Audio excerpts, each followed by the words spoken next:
Assalamualaikum warahmatullahi wabarakatuh.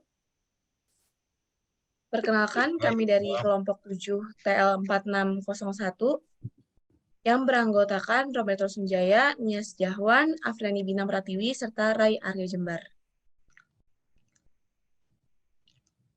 Di sini kami ingin membahas mengenai budidaya lobster air tawar yang membahas tentang topik livestock. Sebelum melangkah lebih jauh, alangkah baiknya kita mengetahui apa itu pengertian livestock.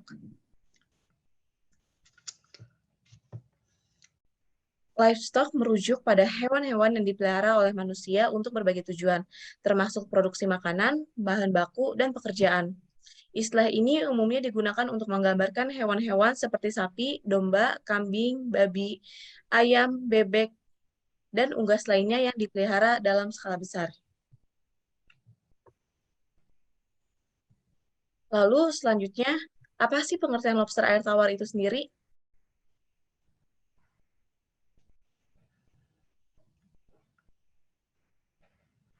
Lobster air tawar atau freshwater crayfish merupakan salah satu genus yang termasuk ke dalam kelompok udang tawar, yang secara alami memiliki ukuran tubuh besar dan seluruh siklus hidupnya di lingkungan air tawar.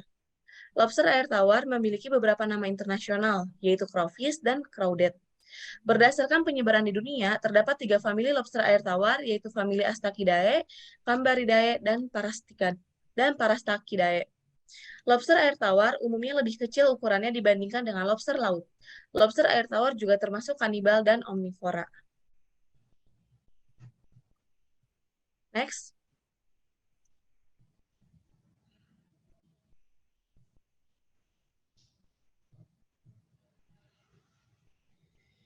Selanjutnya, kita memasuki rumusan masalah yang akan dibahas pada kesempatan kali ini. Yang pertama ada profil perusahaan. Lalu yang kedua ada bagaimana perusahaan lobster dapat meningkatkan kualitas bibit lobster yang digunakan dalam budidaya. Selanjutnya yang ketiga ada bagaimana proses pengemasan dan pengiriman lobster. Yang keempat ada material handling equipment yang dibutuhkan dalam penanganan lobster. Serta yang terakhir adalah regulasi pemerintahan. Dalam kesempatan kali ini, kami membahas study case yang kami angkat adalah Markas Lobster Bandung yang beralamatkan di Komplek Cibogo Indah, nomor 16 RT 02 RW 017, Cangkuan Kulon, Kecamatan Dayakolot. Perusahaan ini bergerak di bidang bisnis tambak lobster atau peternakan lobster dan memiliki tempat yang besar yang berada di daerah Cimahi.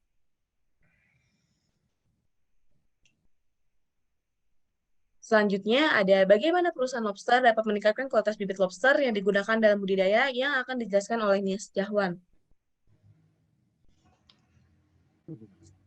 Oke, kita masuk yang bagian kedua, yaitu bagaimana sih perusahaan lobster dapat meningkatkan kualitas bibit mereka. Yang pertama, perusahaan harus memilih induk yang berkualitas. Pemilihan induk yang berkualitas ini juga memiliki ciri-ciri yang pertama yaitu sehat, yang kedua aktif, dan yang ketiga memiliki pertumbuhan yang baik. Lalu yang kedua, indukan tidak boleh terjangkit penyakit. Nah, jika indukan terjangkit penyakit atau terindikasi sakit, maka harus dilakukan pemisahan pada lobster tersebut dengan lobster-lobster yang sehat. Lalu, jika lobster yang terindikasi penyakit ini harus dilakukan pemantauan kesehatan secara rutin agar bibitnya terhindar dari tanda-tanda penyakit ataupun infeksi. Lalu yang ketiga ada tidak indukan tidak boleh cacat. Nah, jika cacat, maka perusahaan harus melakukan perawatan dan pengelolaan yang baik untuk lobster agar tumbuh dengan baik dengan cara pastikan suhu, pH, dan kualitas air sesuai dengan kebutuhan lobster. Nah, agar tidak terjangkitnya penyakit dan tidak cacat, maka yang terakhir harus diberi pakan dan vitamin. Dan pemberian pakan vitamin ini juga harus memiliki kualitas tinggi dan harus memiliki gizi yang sangat penting, di antara lain kayak seperti protein, lemak, karbohidrat, vitamin, dan mineral. Untuk bibit atau anakannya, pakan yang diberikan seperti cacing air, cacing beku, dan kutu air. Bisa next.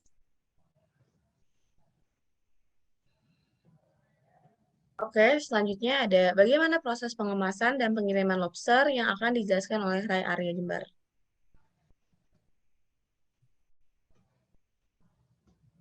Baik, sebelum kita lanjut, mari kita lihat bagaimana packing lobster air tawar.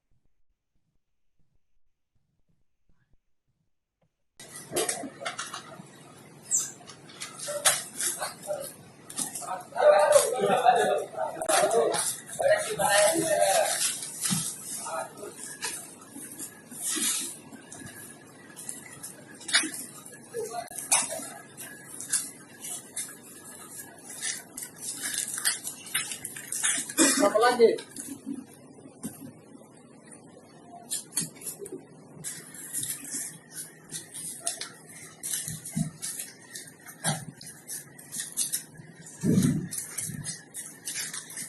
Enggak, tangan gua ada sakit. Ya lu pakai sarung tangan dua. Sarung tangan dua. Nih. Gua udah ngasih kepala lagi nih, Man.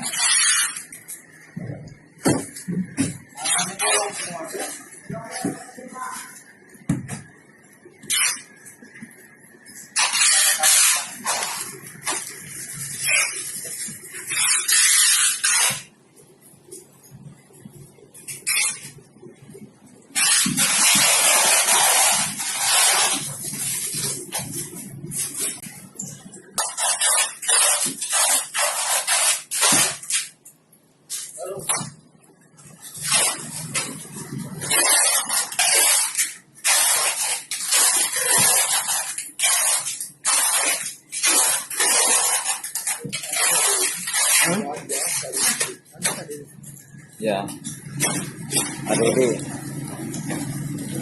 adobe.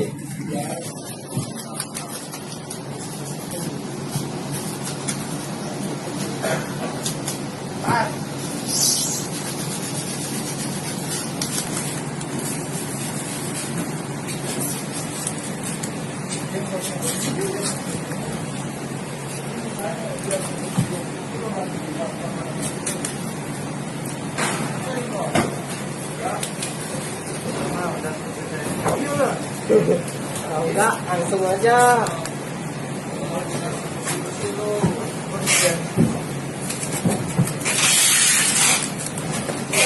Kalau bedanya, Mas. Hah?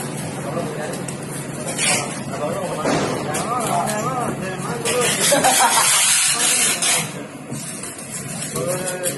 gua pakai gitu dari masuk ya.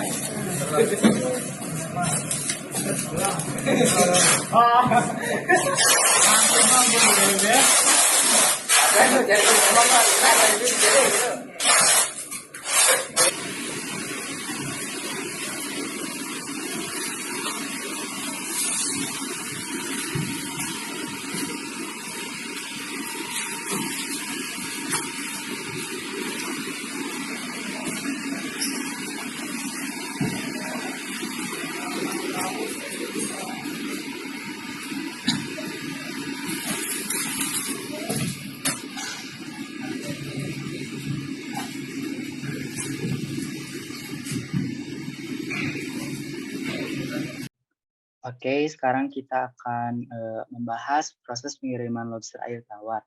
Nah, yang pertama itu si pembeli menghubungi penjual untuk memesan lobster yang dipesan. Nah, di sana ditentukan keinginan pembeli nih, seperti banyak lobster yang dimau, terus alamatnya kemana, terus sama kapan pengirimannya.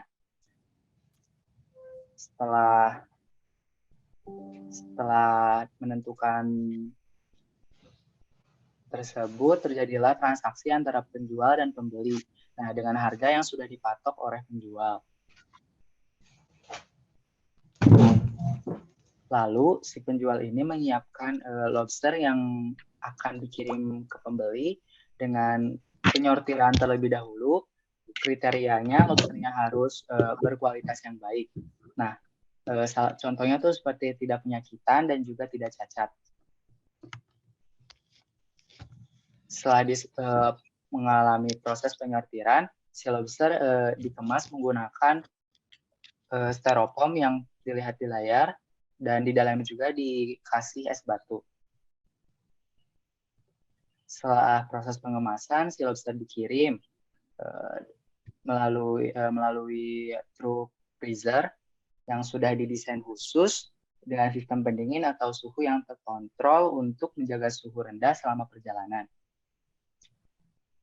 Proses selanjutnya ada penyimpanan. Di sini tuh terjadinya aktivitas bongkar muat.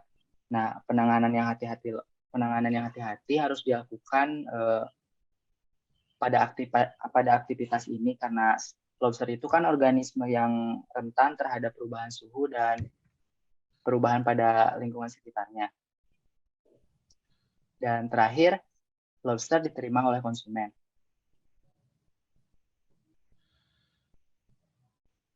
Nah, lalu dapat kita simpulkan juga fasilitas logistik yang digunakan pada pengiriman lobster air tawar ini.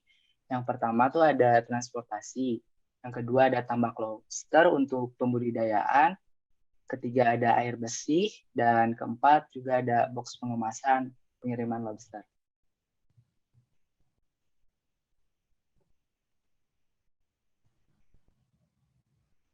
Baik, yang selanjutnya ada material handling equipment yang dibutuhkan dalam penanganan lobster yang akan dijelaskan oleh Roberto Sunjaya.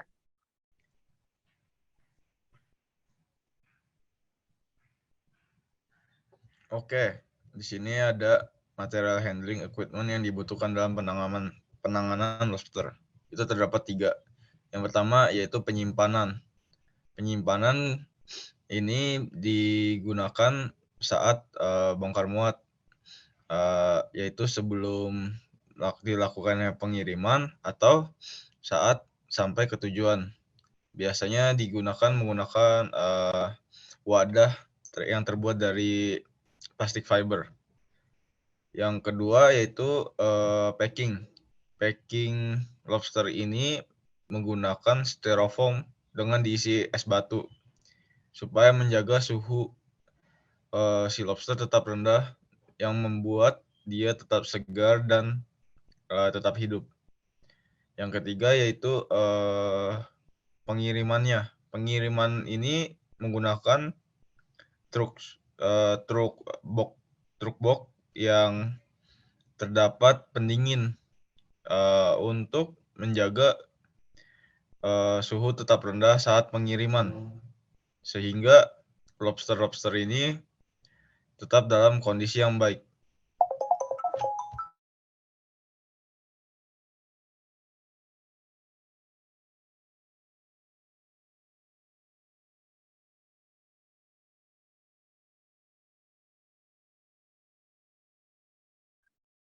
Selanjutnya ada regulasi pemerintahan yang akan dijelaskan oleh Roberto Sunjaya.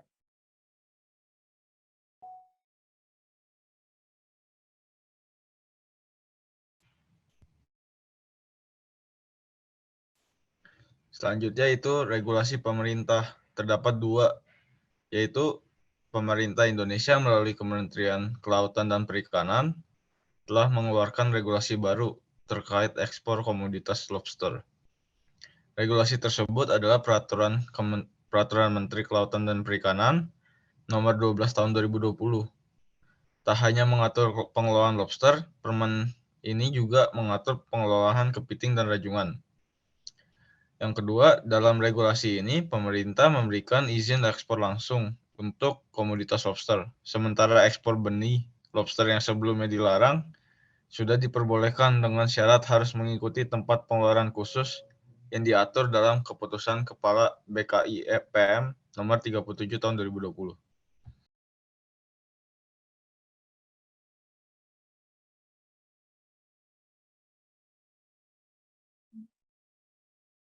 Berikut adalah daftar pustaka yang kami gunakan dalam penelitian case study yang telah kami teliti. Next.